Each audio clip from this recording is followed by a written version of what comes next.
Hi everyone, welcome back to my channel. I hope everyone's week has been going well. I hope you all had a wonderful weekend.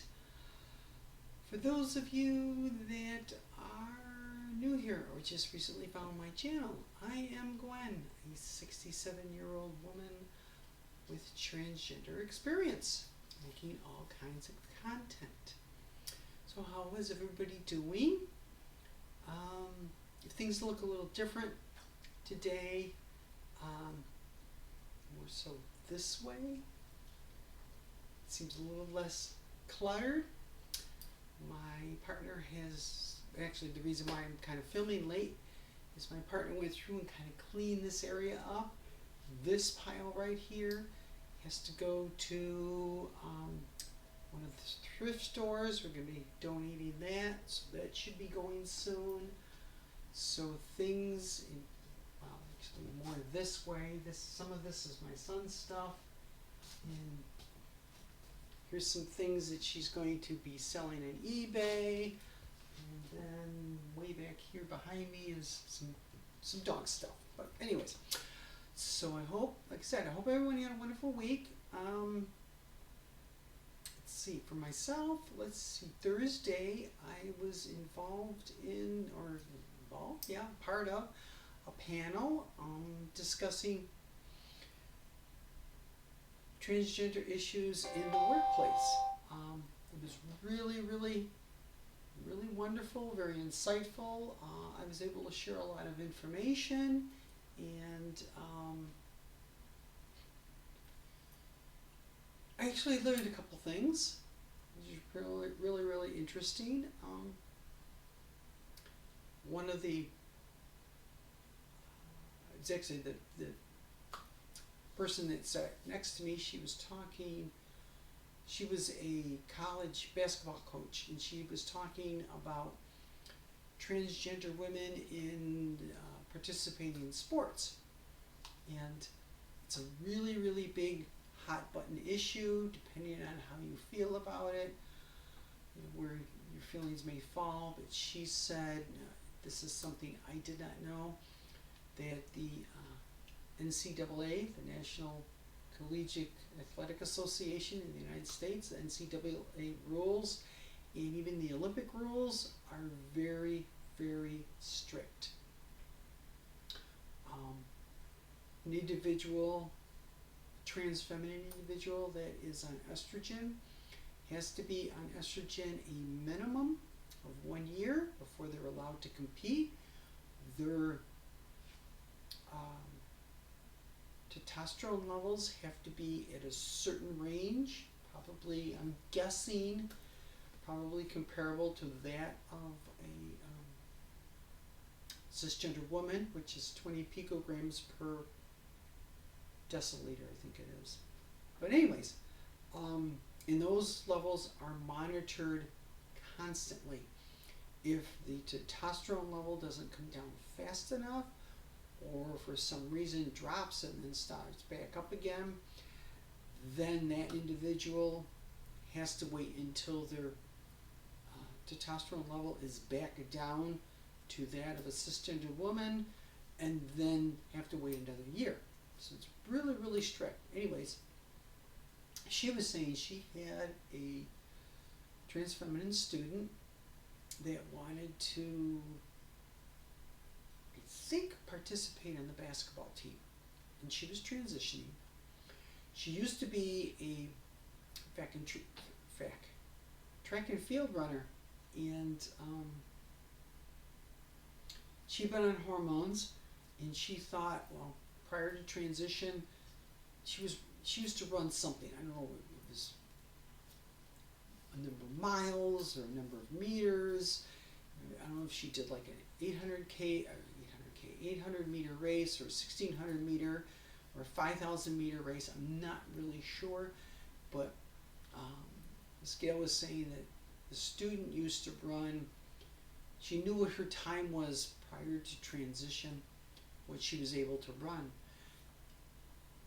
After being on hormones for years, she went out and tried to do the same distance at the same time, and she couldn't do it.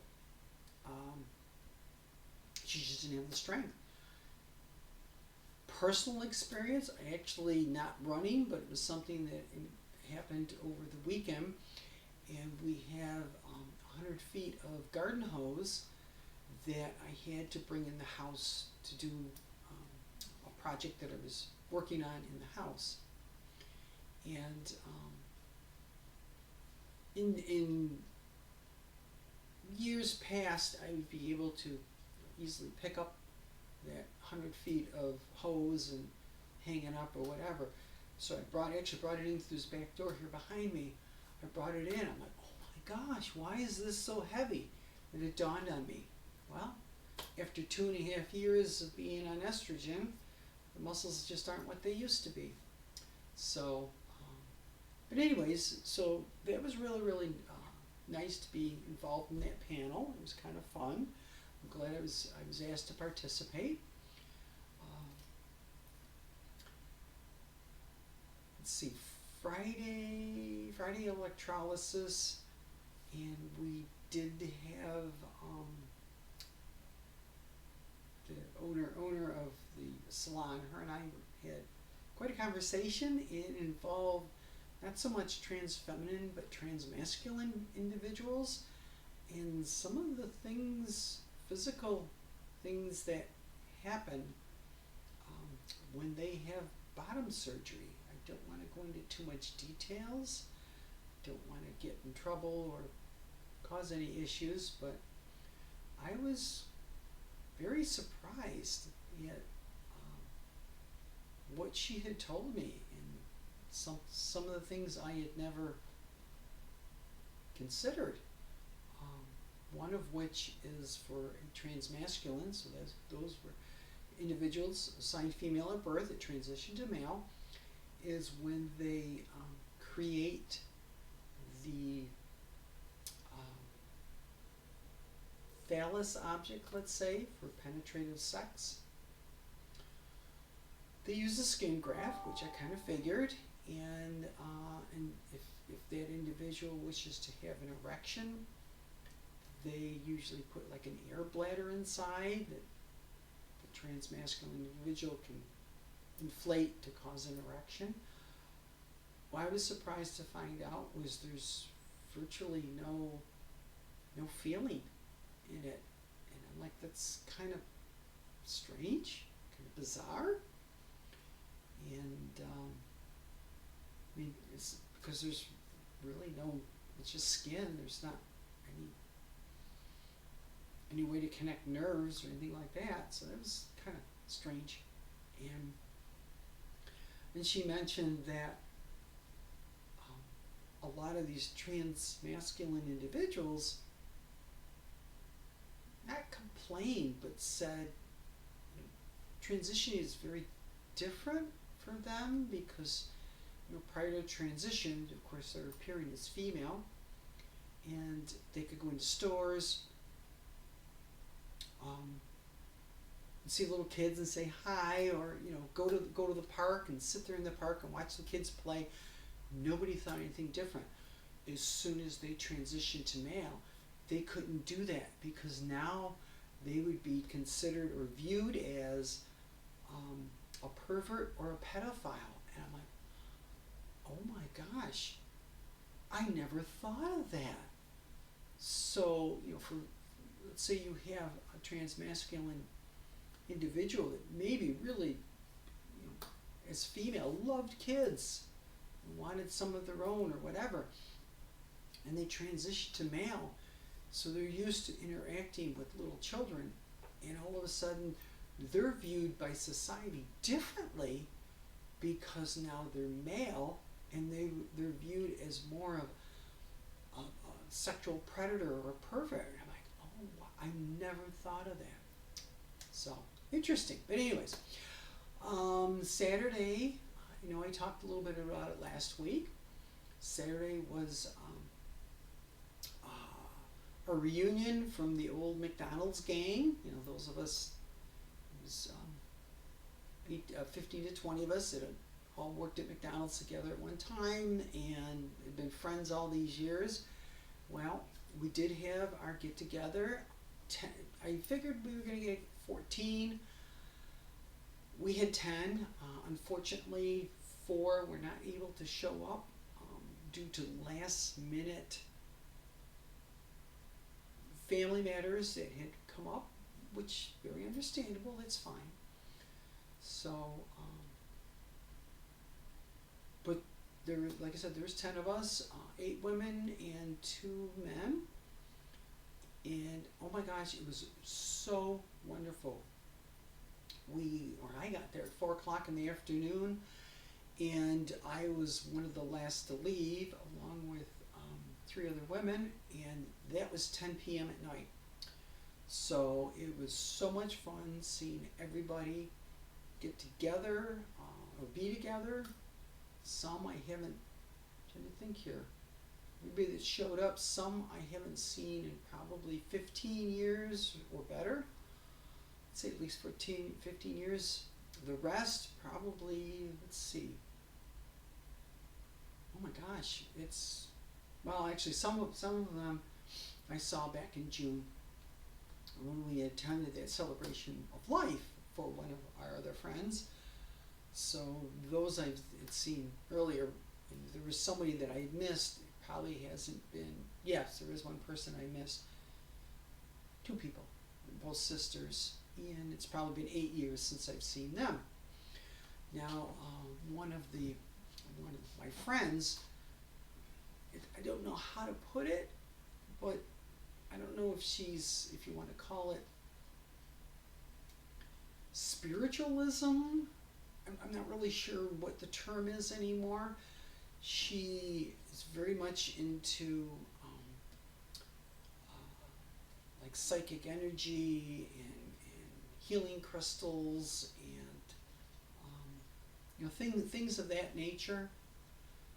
And she come walking in. She's one I haven't seen in 8 years. So we hugged and we were talking, and she's sitting there, and out of the blue she looks at me and she goes, "Your energy's different." I was like, "Excuse me?" She goes, "Your energy." She says, your physical energy, your body energy. She goes, "The aura around you." She goes, "It's so much brighter now." And I'm like, "Really?" She goes, "Oh my gosh, yes."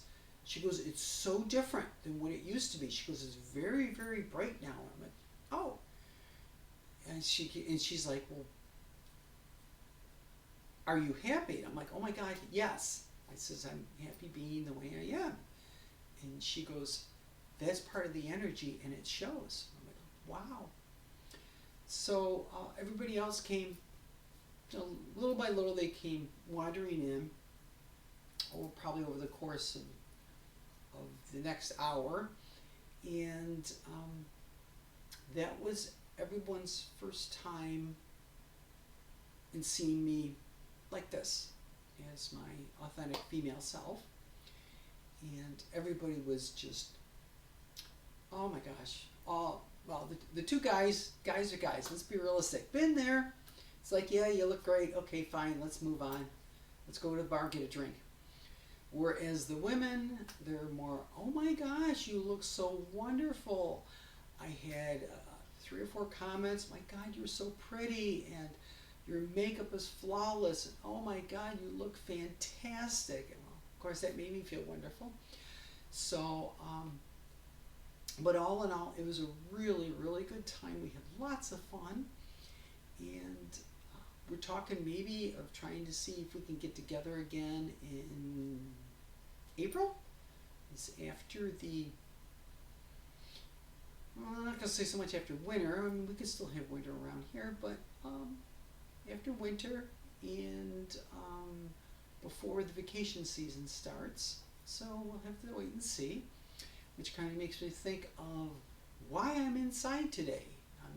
I was actually thinking of running to the city. I had some documents that I'm trying to get certified by the government, and I was going to take them into the city to mail them out, but I'm in no rush for them, so we can wait a couple days.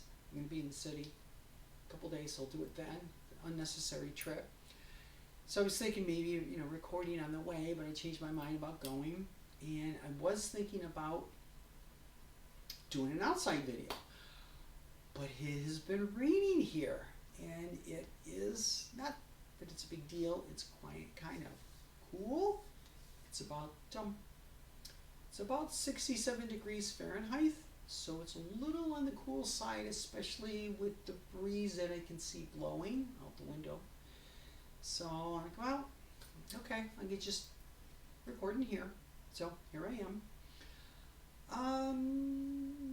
Let's see what else is going on. Not too much really, and really not much going on for me for the rest of the week into the weekend. I have some volunteer work to do at the town hall on Saturday. It's only for 3 hours.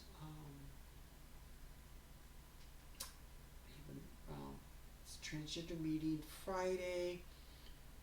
So Saturday and Sunday, it just might be some things to do around here. I don't know. We'll wait and see. So yeah, really not much going on, which is perfectly fine. It's nice to have kind of a low time. I was thinking of something else, but I can't remember now. Oh well, it is what it is. So I guess that's about it for this week. I hope everyone has a wonderful rest of your week, and I hope you have a wonderful weekend. I want to thank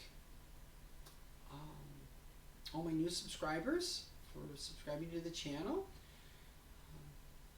If anyone, new or old, has any topic you would like me to talk about, or something that I may have talked about you'd like me to expand upon, please, by all means, comment section below. I respond to all comments.